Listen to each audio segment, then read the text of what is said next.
Okay guys, this is my review of The Rise of Skywalker. This is a spoiler review, so if you have not seen the movie, click away, come back after seeing the movie, and check out my thoughts on the movie, guys. So, to start things off, I'd like to tell you a little bit about me as a Star Wars fan. I saw Star Wars / A New Hope in 1977 as a 7-year-old kid. I was hooked day one, and I've been following the franchise for the last 40 plus years. I love the prequels, flaws and all. Love Clone Wars, Rebels, Resistance, and The Mandalorian. I really wasn't a fan of The Last Jedi, but I did like The Force Awakens. So that's just me as a Star Wars fan in a nutshell. So what did I think of The Rise of Skywalker? Well, after the first viewing, I thought it was just okay. After a second viewing, I liked it a little bit better. But I still don't think it salvages the sequel trilogy for me, at least anyway. The pacing was very quick and very hard to digest everything happening so fast. However, I do understand that JJ had a lot to wrap up in a very, very short amount of time. The Emperor's entrance into the story was kind of jarring a bit, with little or no explanation as to how he survived his death on the second Death Star in Return of the Jedi. However, his conversation with Kylo was very interesting. The Emperor gives Kylo an offer that he cannot refuse by offering him an armada of planet-killing destroyers in return for the death of Rey. One of the other aspects of this movie that I really enjoyed was the training sequence between Rey and Leia. I thought the scenes with Leia were very cool, but they did feel a bit odd at times. You can kind of sort of tell, or maybe because we knew that she really wasn't there and these were cut scenes that were added, that it just felt a little bit off when she was communicating with the other actors in the scene. Just a little bit, but I still enjoyed seeing her on the screen nonetheless. One of the other things in this film that really got me was the Chewie fake-out death. Initially, I was shocked when the Rey had the lightning and it blew the transporter up. I actually yelled out no in the theater loud, but when it was revealed that Chewie was alive, I was happy, but I was a little disappointed that they would play with the fans' emotions by giving us that fake out death with Chewie right there. So I was a little disappointed that they decided to take that particular route. Now, one of the few things that I did really enjoy from The Last Jedi, and again, guys, I wasn't a big fan of The Last Jedi, but one of the things I did enjoy was the Force Skype. And I thought JJ used it very, very well in this film, where we even had a Force Skype battle between Rey and Kylo. I thought that was really, really cool. And the fact that he was able to find her location by little artifacts that he would see from where she was at. For example, when he snatched the necklace off of her, he was able to have it examined and determine her location on that desert planet, and I forget the name of that desert planet. And then again in his chambers, where Vader's helmet falls to the floor and he could see the helmet on the floor, and so he therefore knew where her location was. So I thought that was really, really cool and a very good use of the Force Skype in this film. I also did enjoy the trip back to the second Death Star. And we also kind of got Rey's cave moment, if you will, where she's in the vault and she sees her evil self with the double-bladed lightsaber that folds. I thought that scene was really, really cool and very, very nice. And I thought it was interesting, again, to go back to the Emperor's chambers and see everything as it in its destroyed form. So that was really, really cool. So one of the other major points in this film, or reveals in this film, was the fact that Rey was a Palpatine. So Kylo basically tells her that she is a Palpatine after getting this information from Palpatine himself. When Palpatine tells Kylo in the beginning of the film, be careful, she's not who you think she is. And then we don't actually see him tell Kylo, but I believe at some point in that continued conversation off screen, that he reveals that Rey is in fact his granddaughter. However, with that reveal, it was kind of confusing the way that they explained Rey's parents, and it kind of left more questions rather than giving us further answers. For example, when did Palpatine have this son? So I thought that was not really explained well, or I wanted more of that explanation on Rey's parents and where Palpatine had the time to have this son, and where was his son during all this time in the 30 years that the Emperor ruled the galaxy. Was he afraid of his father? Was he running from his father? I'm sure we'll get some of this information revealed in a book or a comic. And obviously the film does not allow enough time to go in depth with that explanation, but for them to just throw it out there that she's a Palpatine and Palpatine had a son, I mean, those are very big reveals that kind of require some type of explanation. And I think this is where episode 8 would have been a good place for this.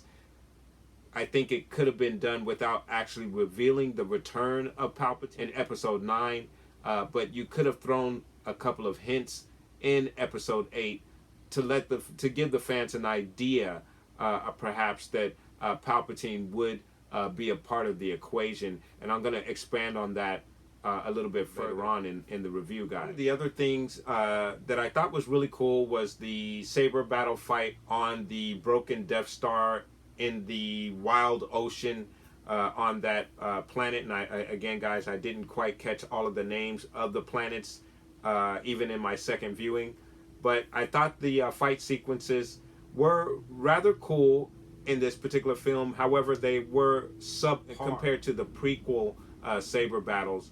You just really didn't get the choreography that you did in the prequels here in this particular film, and in the sequel trilogy as a whole. I think the Saber battles have been somewhat lackluster.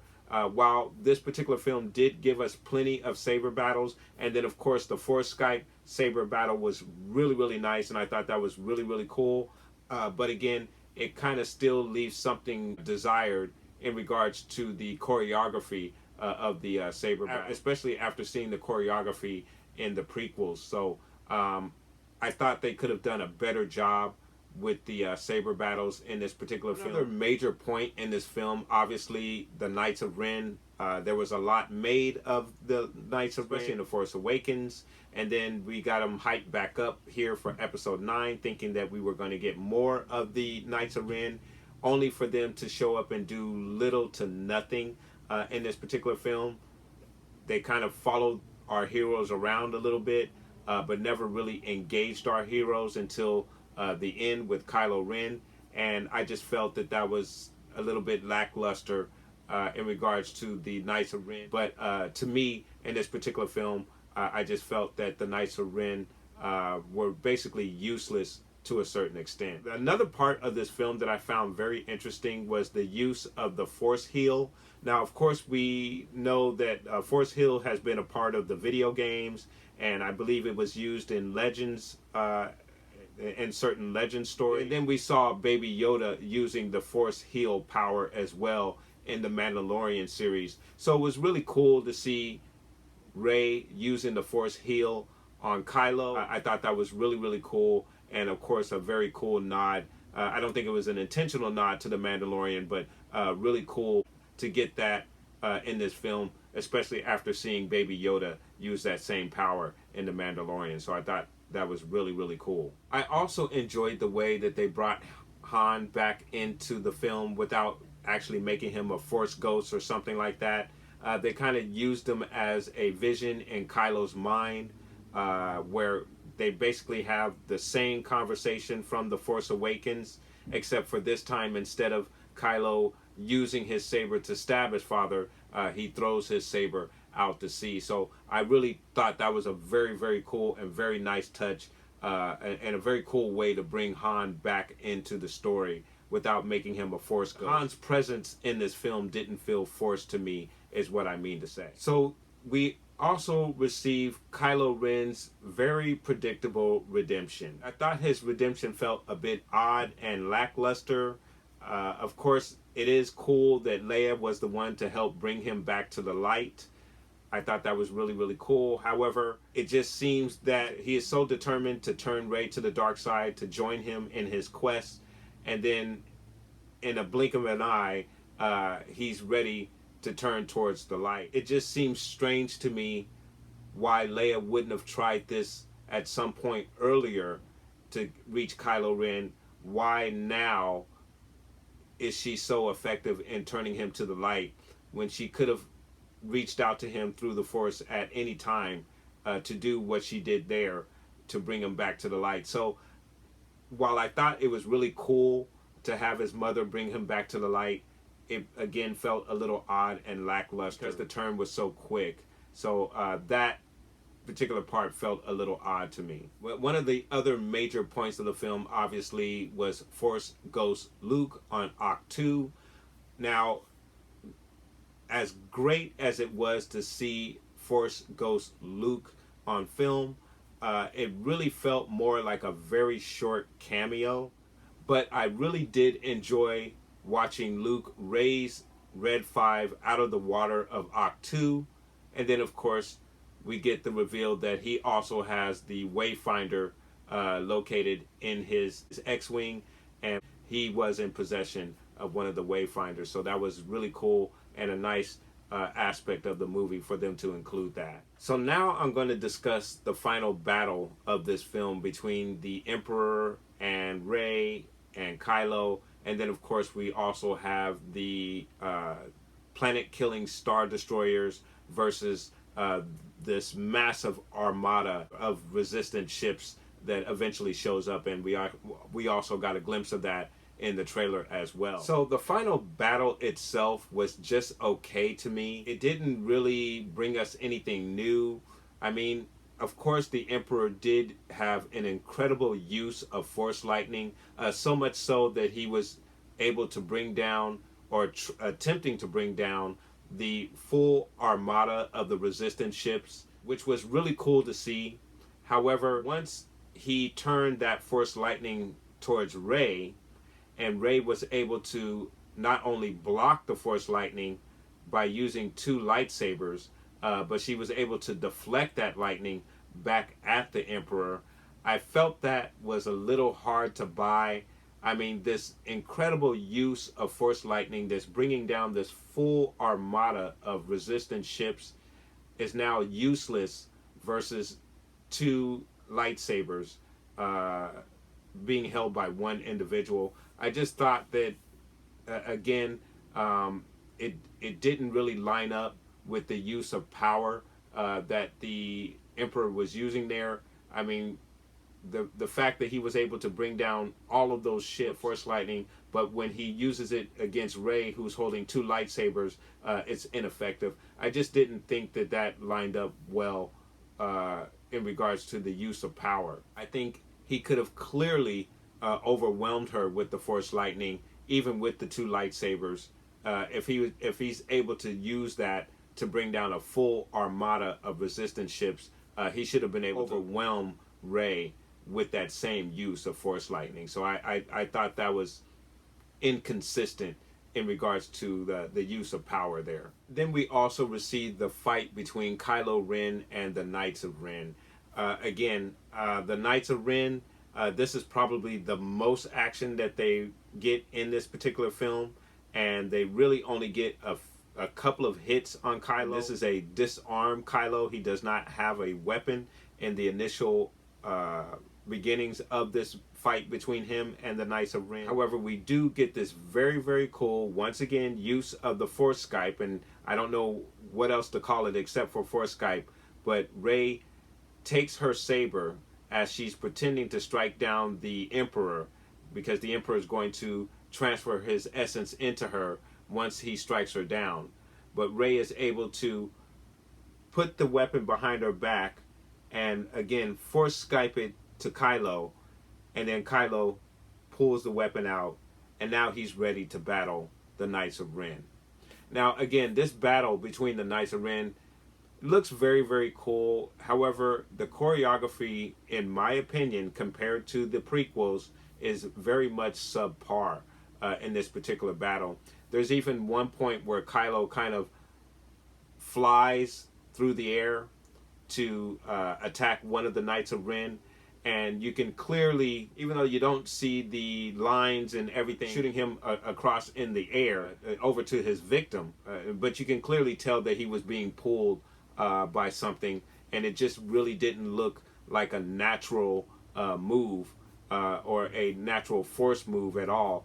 I think the prequels did a very good job using the choreography to make every single one of their movements look very natural, as opposed to someone being held on some strings and flying through across the screen or through the air. So after Rey defeats Palpatine, she becomes exhausted. I believe she even dies at some point. We get Kylo climbing out of a cavern that the Emperor has thrown him into.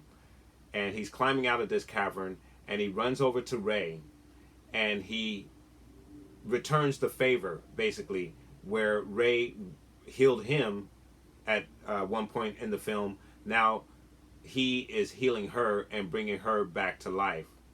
And then we get this very touching moment, a very Reylo moment, where Kylo kisses Rey, and I'm sure a lot of the Reylo fans really enjoyed that. However, it was all for naught, as Kylo obviously dies after saving Rey's life.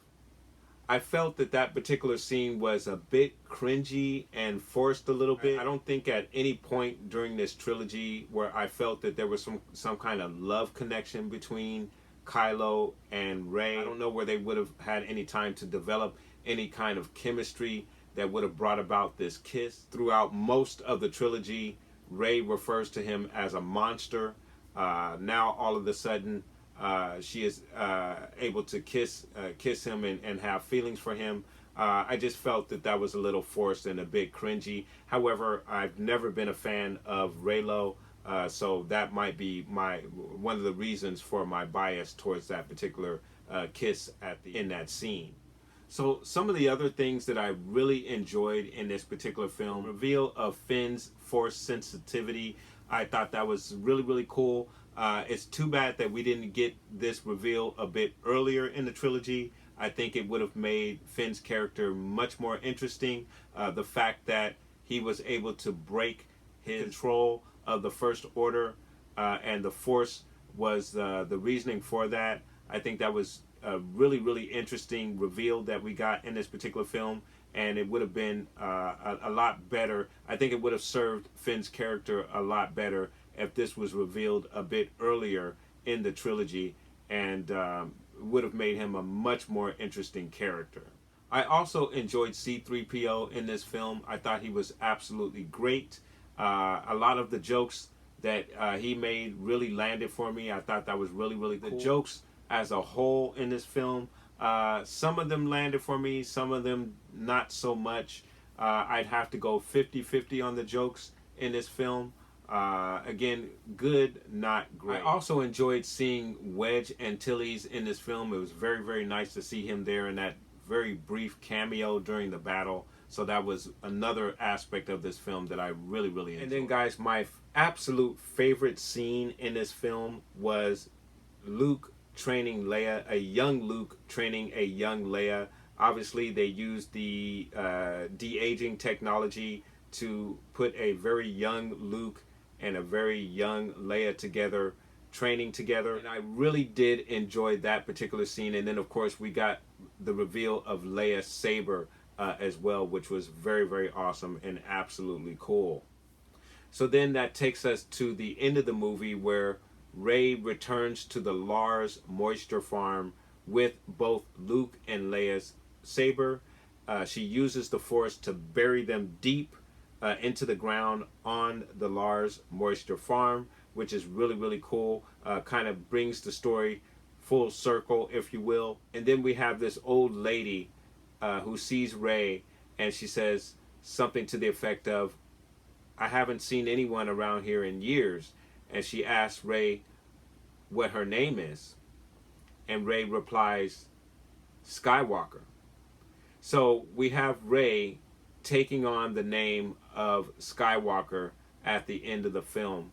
So what are my feelings about Rey taking the Skywalker name, especially after she was revealed to be a Palpatine? I don't quite know how I feel about it, even after 2 viewings of the film. I fully understand why she may have done that. I mean, why would she want to be known as a Palpatine if Palpatine was this big evil guy who ruled the galaxy with an iron fist? So I would understand if she didn't want to take her rightful name as a Palpatine. However, for her to take the Skywalker name, I don't know. It's just, I don't know how I feel about that. I guess the Skywalker name will live on through Rey, and if Rey has a child and names that child Skywalker, then it is possible that we can have a rebirth of the Skywalker saga. So they did leave that window open there, but in my opinion, there really is no more Skywalkers. There's no real Skywalkers left. They're all gone. I think it would have been much better if Luke had a child at some point. I think that would have been much better than having Rey take on the Skywalker name. But again, I just don't know quite where my feelings are in regards to her taking on that name, especially since she's a Palpatine. So guys, I'm going to go ahead and give my score for the Rise of Skywalker, guys. And I'm going to score the Rise of Skywalker a 5 out of 10. It was good, not great, but I think JJ did the best that he could with what he had to work with. The sequel trilogy suffered from poor planning and a lack of direction from management, unfortunately. It's my opinion that if Palpatine was always in the plans to return, it should have been set up in episode 8. The way things played out, it seemed like the Emperor was forced into this story. It seems as though because there was no real threat after the death of Snoke, they had no choice but to use the Emperor as our big bad for this finale of the Skywalker saga. I did enjoy this movie. I thought there were some really great moments in this movie. However, there were a lot of moments in this movie that felt rushed. There were certain aspects that felt forced in this particular film. I don't blame JJ for the pace of this film, the rush pace of this film.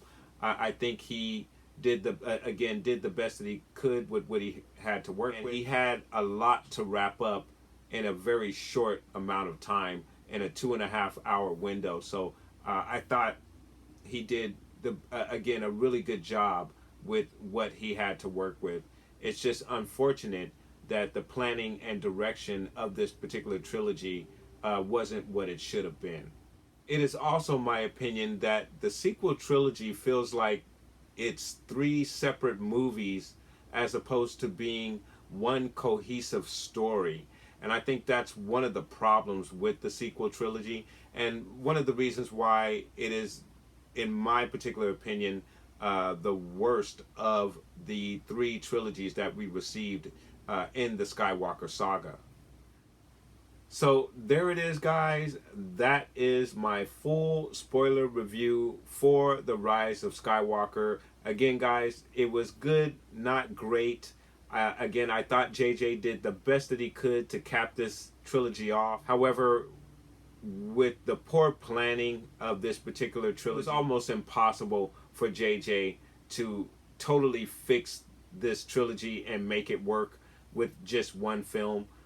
Perhaps if he had an opportunity to split this film into 2, maybe the pacing would have been a lot better, and the story would have been filled out a lot better. We would have gotten more about Palpatine's return. I just think asking JJ to wrap this whole thing up with only 2.5 hours, next to an impossible task for him to do successfully. So again, guys, those are my thoughts.